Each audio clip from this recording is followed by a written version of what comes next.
Watch the breakdown.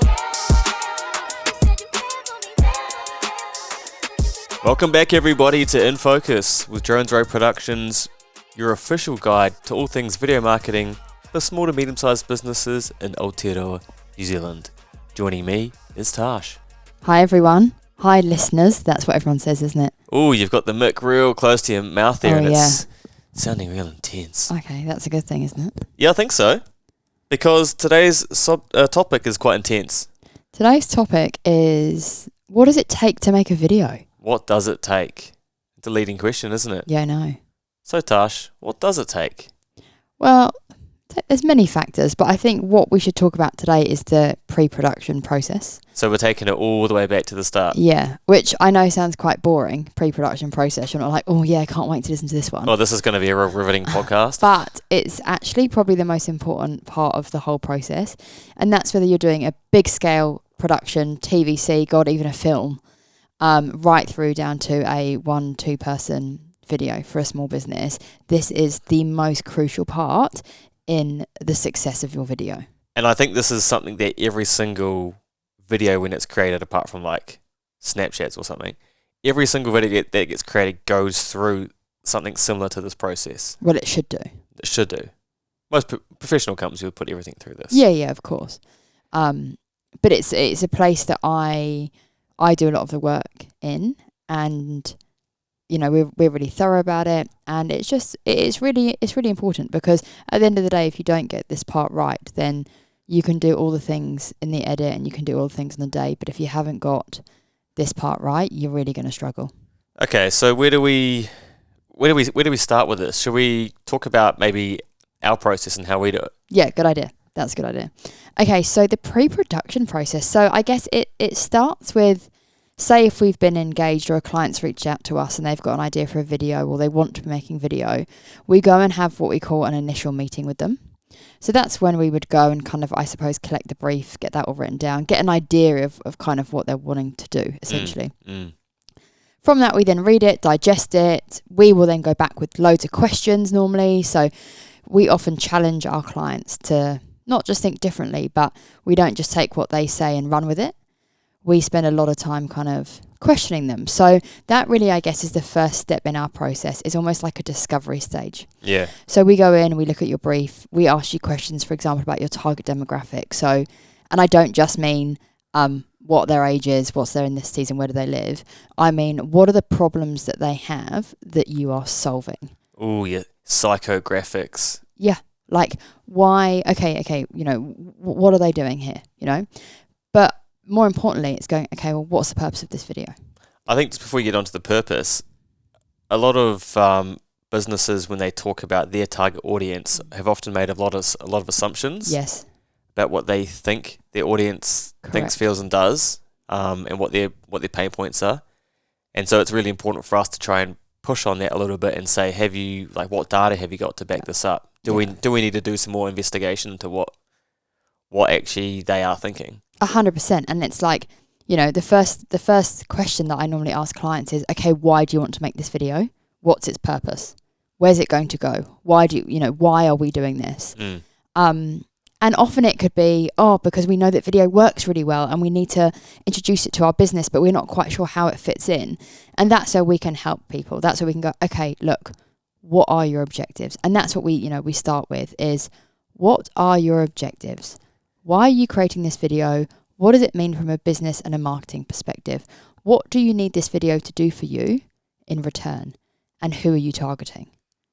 Yeah, 100%. Lost my train of thought. That's okay. It's quite complex, the pre-production process. Well, I was just going to say, it's good that people, you know, it's exciting when people say they know they need to be doing video, but like say, sometimes they don't always know, like, how does it fit into the wider marketing funnel of the business? You know, what are the pain points? Is it simple just needing more sales? 100%. Do we need to hire more skilled staff? What is it? Is it staff retention? Is it sales for a particular product? Is it actually, is it awareness? Are you a new business? You know, for example, I might have a client come to me and say, we really need to do customer testimonials on our new product. and they're a brand new business and they've got absolutely no awareness. So that's an example where I'll go, okay, we absolutely can do customer testimonials down the road, and maybe that's kind of phase 2. But my recommendation would be that we actually do an awareness piece. Let's get to know you. Who are you? Let's build up that trust that I talk about. And that's why this investigatory part of tongue twister. I know. Part of the process is so important. And so I always say it starts with an investigation. We work out your objectives. We go through your target audience. And then from there, I guess we get a really good understanding of who you are as a business, who you are as a brand, what you're trying to achieve, and how video content can help you achieve those objectives. So I guess that would be, I suppose you can put the pre-production process into kind of like 2 categories, and that would be kind of the first step, the discovery and the investigation process, where we ask a lot of questions and we learn a lot of things. Investigation into this. Shit, fucked it up. Anyway. Moving on.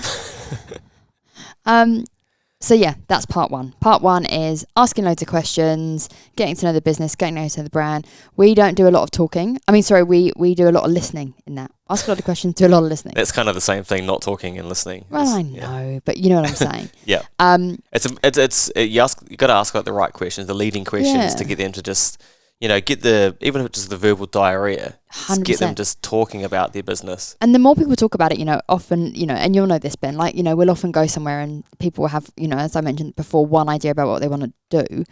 And then by the end of it, we're doing something different because we've actually worked out, okay, well, if this is your objective, then why are we doing this kind of video? It actually should be that video. And that takes time, and that is part of our process. So it's, unless someone comes to us and they say, look, I've done all this legwork up front. I know exactly what I want. This is the video I want to create because I know it reflects the objectives. That's awesome, amazing. And that often happens when we're dealing with a marketing manager, that they've done that legwork beforehand.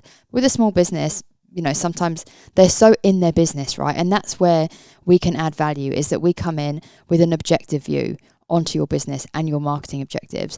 And that's where we offer our counsel, because we're not in your business, right? And you know your business better than anyone. We're the outside looking in. So for us, sometimes things are really, really obvious. And clients say to us, oh my God, I feel like an idiot. That's so obvious. Why didn't I think about that? It's like, well, because you're busy trying to get $1,000 of product out the door every single day. So of course you're not thinking about that. And that's where we can help. It's quite exciting having that conversation and seeing the realization in their faces going, initially they're like, we know we need to be doing video, but we don't really know what to produce or what to do the video on, what's the topic matter. And then you go through the conversation and they go, oh my God, we could be doing this, we could be doing that. There's just so many things they start going, fuck, we need more budget. Why are we doing this? Why didn't I start? Everyone says to me like, oh, I should have started earlier. And that's, that's fine. But I love that part of it. Like, I don't know whether I like that part more or when we go back with our approach. Because I think if I think about what the second part of the pre-production process is, that's when we gather all of that information and we kind of identify what your secret sauce is, or what your secret sauce is that we should be sharing, with your audience and with the world, I suppose. And I love that part because it's distilling all the information and going, okay, this is it. And from there, you get a really good, clear message. And that's where the magic happens. Like, to me, once I have gone, oh my gosh, this is it. This is their clear message. Yeah. And then everything gets wrapped around that message, the story, the shots, everything we're doing. So for me, I love identifying that key message. This is what we're doing. It doesn't matter what video you're doing. You want to have a clear message with it. And so I think when we get to understand our clients and go back to them and say, look, this is what we think you need to be saying. I love that part. And that's why the pre-production, the investigatory process is so important, because then you get all that information and then you distill it down. Yeah, 100%. So this is us. It's like, what's your hook? What makes you special? And that might be, and that's not maybe generally for the entire business or brand, but it's going, okay, in this respect for this video, what is it that we want to shout about? And quite often, it's not actually what they came to us and said in the first place. Yeah, exactly. Which I love. That's such a massive part of it for me is doing that deep diving work. Also, part of that conversation is saying, we've got these 4 things we want to achieve, but you can't necessarily have solve all those 4 problems in one video. Yeah, because then it gets so muddled and cloudy. 100%. And I always say to clients, what's your priority? If you had to pick one here, what would it be? Yeah. You can have a clear key message and you can infuse sub-messages into that. But the stronger the video, the strongest video Stronger is... the message. Yeah, the stronger the message, the stronger the video. Yeah, 100%. And I work really hard to try and do that. Okay, so we've got our clear messaging down packed. Woohoo! That's the fun stuff out of the way. Or is the fun stuff coming up? What is The next? fun stuff's coming up, I reckon. I mean, depends what you like. Okay, so from that, we've got our message. How are we going to showcase that? What's our approach? What does that look like? We know what we're trying to say. Now we're trying to say, well, how are we going to do it? And that often starts with, it could be a creative idea. So that could be a creative idea. It could be just actually working out what's our script. And when you start putting pen to paper and going, okay, how is this a script? Is it an interview led? And that's part of our approach structure. We might go back to people and say, we think this should be interview led because you're trying to get across a really hard topic. And we want you guys on camera. We want to show the business and the brand. Let's ask you questions and get them to feed back. Or it could be a script which we create and we write and they read. That sounds that they stand there and read a script. They obviously don't do that, but you know what I'm saying. That's when we're kind of working out, okay, what does it visually look like? What's it actually going to look like? Yeah, depending on, I guess, the problem you're trying to solve, you use different methods. For awareness campaigns, probably more have a creative idea. Yeah, potentially. Something a bit more creative, a bit more inventive. Yeah. That is a bit more catchy and makes people understand a bit clearer, like what's actually going on where it comes to things like, testimonials are a pretty easy example to explain. Yeah. You've got your advocates for your business sitting down, talking to the camera about how awesome you are. Yeah. Product videos, same. Is it a new product or is it an iteration of a product? And that's, again, going back to it, and I sound like I'm hammering on, but... Hammer at home, Tash. Why that investigatory period is so important. But anyway, back to the process. So we've got your clear message. We're working out what we're doing with it. So, for example, let's pretend it's a interview-led piece that I like to call them. Yeah. So then we spend time actually writing the questions that we're going to ask. Now, when I'm writing those questions, I have an indication of what I want the answers to be. Yeah, so you almost start with the answer first. I start with the answer and then I write the question to reflect the answer that I want. Yeah. So that takes a bit of time, getting it right, making sure that we are also getting a wide range of people on camera. So at that point, I'm thinking, okay, who do I need here? Who do I need? I need one talking head that maybe they're the CEO and they run the business. Maybe they started it when they were 18 out of their dad's garage. And, we want to hear about them. Who else do I want? Okay, I want an employee there maybe. Maybe I want the head of manufacturing. I kind of identify who I need in that video and then I write the questions for those people. And I think a key part of that is when you talk about figuring out who you want to be on camera is that you might choose 4 people. One of them might not be great. Yeah, 100%. So the worst thing you do is you only have 2 people lined up. You go to shoot. One of them sucks. The other one's great. And you're like, okay, it's just going to be one person in the edit. This is not going to go down well. Yeah. So you always you want a big variety, as many different types of people as possible as well. Because you've gone to businesses before, they've said, oh yeah, go and talk to Murray. He's brilliant on camera. And you get there and Murray's got no idea. Murray sucks, mate. He doesn't even want to be on camera. Yeah, bless him. Poor Murray.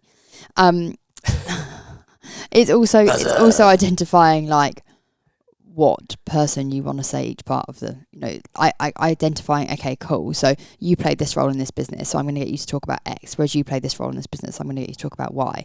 So making sure that we're not asking the same questions to 15 different people that are all in the business and we're just kind of wasting everyone's time. Yeah. So that's, I guess, the next step is going, okay. Call that talent? I would call that script. It's kind of script then talent, I suppose. Okay. Is there an order you go through? Is it script, talent? It depends on the project, but for something like this, it would be script and talent, yeah. Like, for example, if it was a creative idea, it would be script then storyboard. Like, that would be my next... Yeah. That would be my next line of process, I suppose. Yeah.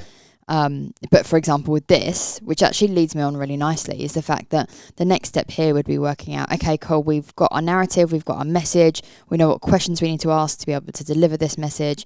Okay, how are we going to visually show this? Like, what do our shots look like? And this is where you might storyboard. So for something like this that I'm talking about as an example, which is interview led, we wouldn't normally storyboard. We would normally just have a shot list of things that we want to gather. I mean, it's a very prescriptive shot list from the moment we get there to the moment we leave.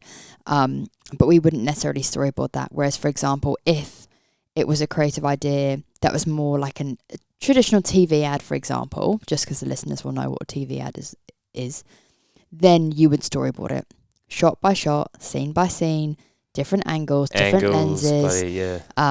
Is it a wide shot? Is it a mid shot? You know, we go through all that level of detail. Whereas with an interview-led piece, the most important thing is that you are getting footage which supports what your interviewees are saying and that reflects what they're talking about. Yeah, when you got bloody Murray from Murray's Mechanics talking about his garage 100%. fixing cars. You need to show shots of someone fixing bloody cars. Yeah, or some, you know what I mean. Not in the smoker room eating a sandwich. No, it's not relevant. So, so yeah, in this case, probably not storyboard, maybe storyboard. Yeah. But can be very, very essential when you're doing those big kind of creative TVs. The other thing that we work out is, okay, how long is our video? Like how long is this? You know. Exactly. How long is it? Where's it going? How long is it? Where's it going? You know, duration, cool. So am I going to have Facebook? Great. But then I'm going to have a portrait for Instagram, which is only going to be 15 seconds. Or have a hero video that sits on the website that's going to be 90 seconds. But we need to distill that down. Like 30-second YouTube pre-roll. Exactly. Oh. So it's working out, okay, what do we need to fill those different outputs? And what are they and who are we focusing on? For example, going back to Murray's Mechanics, who started out in the garage of his dad's garage. We're doing a 90-second video that sits on his website. But we're also doing a 15-second Instagram reel. Well, they're very different. So I need to be thinking about when I'm shooting there, what am I doing on the 15-second Instagram? I need to be shooting portrait. B, it needs to be quick, sharp message. So part of the scripting goes back to, okay, what elements of this am I going to weave in for our 15-second? I think if you're still listening to this, you probably get the idea that it is a very, very thorough process and we're not even anywhere near finished the process. No, I've still got heaps to go here, so strap yourselves in. On that note as well, I think it's important to identify, you know, when you talk about platform and duration, what's the priority? Exactly, yeah. Like, what's our main platform that this is going to be made for? And then, like you say, if we are going to be doing some TikTok, Instagram reels, keep that in mind for when you're shooting. Yeah. Like, what can we do while we're getting these other shots to fulfill that purpose as well? Yeah. The other thing then is that, well, I guess from here, you've got your script or your questions, you've got your shot list or your storyboard, for example. So now you've got the nuts and bolts of what you're filming, right? So you know what you're filming. What about where? Do we need to find out where? Yeah. Where we at, man? Where's our location? Is it in someone's place of work, which is really natural and that's awesome? Or do we have to find a location? If it is someone's place of work, well, we need to go and do a location scout. We need to look at, right, is it just some dull boardrooms? Where are we going to shoot? Are we going to have an issue with audio? Where can we film that it's quiet? Go and do a recce. Find out where you are shooting. Do not just turn up on the day if you can avoid it. Because things like customer testimonials can be hard for that, but it's not as important. But if you're shooting anything like a brand video, you've got to go and check out your location. 100%. At least see photos. Get some photos of just it or get something. some photos. Yeah, it always kills me inside a little bit when someone goes, we've really got a really great space to shoot in. Back when I was a videographer, and I'd turn up there and I'd be like, oh, it's a boardroom. Yeah. And it's got no windows. Windows isn't right. Windows I mean, I'm talking no windows with just a door. Oh, okay, yeah. White walls. Yeah. White table. White carpet. Yeah. White corporate man. White everything. Very white. Yeah, got ya. Yeah. So that's why it's important to actually go and look at where you're going to be shooting and work out, how you can.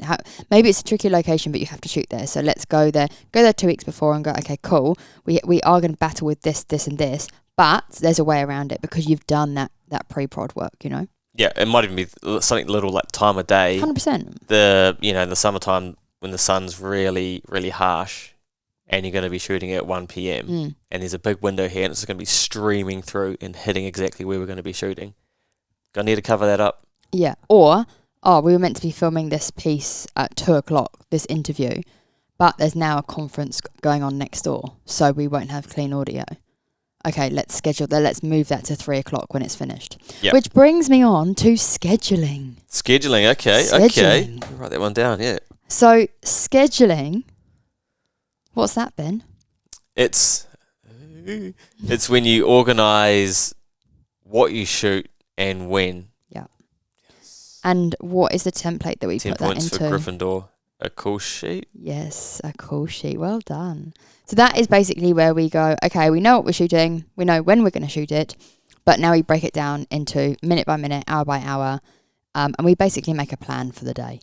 So again, we never turn up to a shoot and just go, right, we need to grab this, we need to grab that, and we need to speak to this person at some point.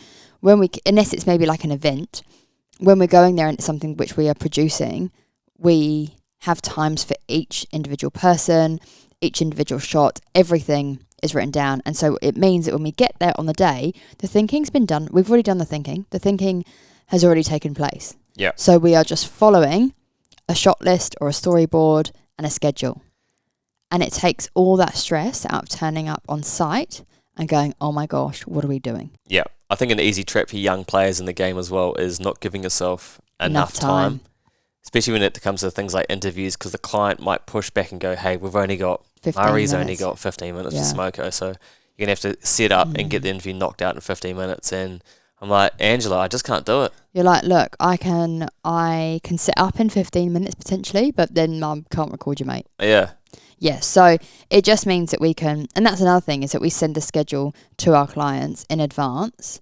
You know, they normally get a call sheet 24 hours before we shoot, but before that, maybe a week before that, maybe even longer, we'll have actually written a schedule for them, so they can get their rooms ready. They can get bits and pieces. You know, we know we're going to need a day for them too. Yeah, we're going to need Murray for about 2 hours tops. Yeah, even though he's probably only going to take 20 minutes. Yeah, but you know, you've just got to allow for it. Yeah. The other thing that we didn't talk about when it comes to locations is permission. So I've got that written down actually. Have you ever done that, Ben? Have you ever filled out or is that just no? Hey, listen, I looked into the process one time and I was like, seems a bit complicated. I'll just crack on. So that's what Tash does, everyone. Yep. So if you want to know who actually gets permission to film, that would be me. Done it for a drone a few times, but that's about it. Yeah, but again, obviously, it's fine if it's in someone's place of work. Because they will have permission. But if it's if maybe it's a park, maybe it's outside, maybe it's in a public area, maybe it's in the middle of the viaduct, for example, in which case you've got to go through Auckland Council. So that's all part of the pre-production process. For example, tomorrow we are filming in 2 locations which aren't anything to do with the business that we are filming for. So I had to reach out to them and seek permission. Just making sure you're covering yourself, because when you turn up somewhere with a camera and you haven't asked permission, people go, oh God, and what are you doing here? What are you doing here? So again, we just like to avoid all of that. And do it's it up very front. embarrassing if you do that in front of the client. Oh no. Yeah. The catch just turned up. Mr. Fluffy's just arrived. We're going to have to pause this. Just pause. Pause this. Sorry, ladies and gentlemen, just had to let our head of pause and culture into the building. Swipe card's not working. Doesn't know how to use it, does he? No, it's got no thumbs. Anyway, I don't think I'm on. Yep, you're definitely recording. Okay, anyway, where were we? So, if you're still here... Someone's touching me under the table and it's not you, Tash. Very disappointing. If you're still here, we're nearly there. Right, so we've done our scheduling, have we? Yeah, we've done our scheduling. Our permits? We've got your permissions, yeah. Yep. Okay, what's next? The only thing that I'm thinking of, just from a technical perspective, is the gear. Exactly, and that was what the next one was. Who's got the kit? And what crew do we need? Oh, I know. You know, is this a 2, do we need a soundie?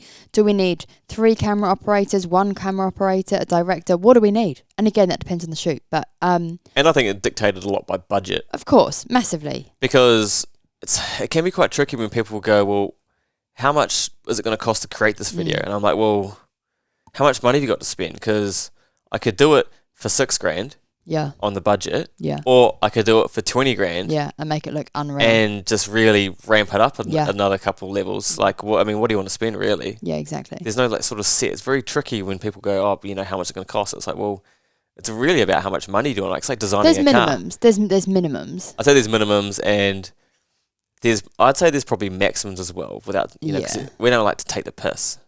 No. I think we've been involved in previous projects with different agencies, shall we say, where, you look at the budgets, you go, fucking hell, this is kind of taking the piss a bit. Yeah, I know. It's just like, it doesn't actually need to cost that much. No, It's what like, are these people doing? I mean, this guy could probably do both these jobs at once. Yeah, like seriously, like there's someone here holding the director's can of Fanta. Someone gets the lights out of the van, puts them there, and then he jumps on his phone on Instagram, and the other guy sets them up. It's like, well, could he just do both jobs? Yeah, I know. So crew and then gear. Yeah, That's really the next step, isn't it? cameras, lighting, audio. That's basically it, really. Do you know what we haven't talked about? Well, I don't see anything. Budget. Just did touch on, but I've got it written down as would have identified a budget to work with and agreed amount. Yes, we would have. So I think that's actually really important, is that we will have identified a budget up front, so we don't come to you halfway through the project and we're like, oh, hi, we've already spent, it's going to cost you 35 grand, or we've already spent 20, so you're in for it now. Yeah. All of that stuff is decided up front, and we do that when we understand what direction we're going in. That is when we present a budget and we say, this is what it's going to cost. And I often go back to people with bronze, silver and gold options. So gold would be like, look, if you want to make it amazing, this is what we can do. Yeah. Silver will still be great, but it's missing a few of those magic sparkle elements. And bronze is a basic. You need to do this video, you want to get something out, let's start here. So we give everyone those options. So ideally, we want to be doing the silver as a minimum. But if we haven't got the budget, then we can do bronze and still try and make it as best as possible. Yeah, exactly. And sometimes people just need bronze because they've got other stuff going on in the business at the moment, and they just want to try it out. Like, so we want to make sure that our services are accessible to everyone, or as many people as we can. And so that's why bronze is important. Yeah, there's no reason why a bronze video can't be a great video, because I think often we associate great videos with flashy Nike ads. Yeah, exactly. Even though that's the holy trinity and they've nailed absolutely everything, production, messaging, storytelling, emotion, resonance, blah, blah, blah. They've ticked every single box. A lot of other videos that you might see, TVCs would be a good example, very flashy, cost shitload of money. Do they really shift the needle? Exactly. Do they move shift the dial? And that's the thing. Is it move the dial or shift the needle? I think it would be. I think that you could say both. Going back to what we were talking about earlier, it's like, can you see why this process is so important? Because this is how we make you a great video. We need to go through this process so that you get a great video at the end of it. 100%, yeah. I need to know what the purpose is. We need to define a clear message. We need to make sure that whatever we're going to be producing and shooting is memorable, right? And we need to make sure that it resonates with your audience. Yeah. And so for us to make a great video for you, we have to go through this process. We really do. Oh, this is a long one, Tashi. I know, but it's just, so important. Do you know what we've missed out, which I don't think you've ever done before? Oh, permits? Health and safety. Oh, yeah. Which I sit also and do. Health and safety. Risk assessment. Revenue gathering, isn't it? Well, it's not revenue gathering for me when I sit there and do it for every shoot. Yeah, no, revenue taking. But yeah, look, I think if you take home anything from this very long podcast, it's that put the time and the effort into your pre-production. And if there was one thing that you had to do, get your clear message, get your purpose, and wrap your story around that.